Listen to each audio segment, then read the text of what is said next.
കുന്തിക്ക് 3 മക്കൾ പിറന്നു. മൂത്ത പുത്രൻ യുധിഷ്ഠിരൻ, രണ്ടാമത്തേത് ഭീമസേനൻ, മൂന്നാമത്തേത് അർജുനൻ.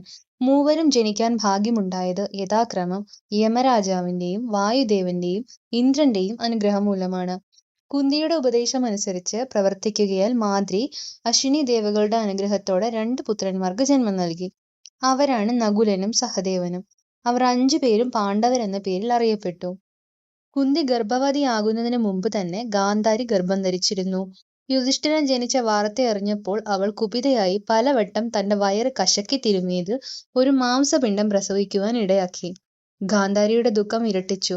വിവരമറിഞ്ഞ് വേദവ്യാസൻ എത്തിച്ചേർന്നു. മഹർഷിയുടെ ഉപദേശമനുസരിച്ച് ആ മാംസപിണ്ഡത്തെ 100 കഷ്ണങ്ങളാക്കി ഭാഗിച്ച് 100 സ്വർണ്ണ കുംഭങ്ങളിൽ നിക്ഷേപിച്ചു. ശേഷിച്ചത് മറ്റൊരു കുടത്തിലും. കുടങ്ങളെല്ലാം ഭദ്രമായി വായ കെട്ടി കൊട്ടാരത്തിലെ അറയിൽ സൂക്ഷിച്ചു.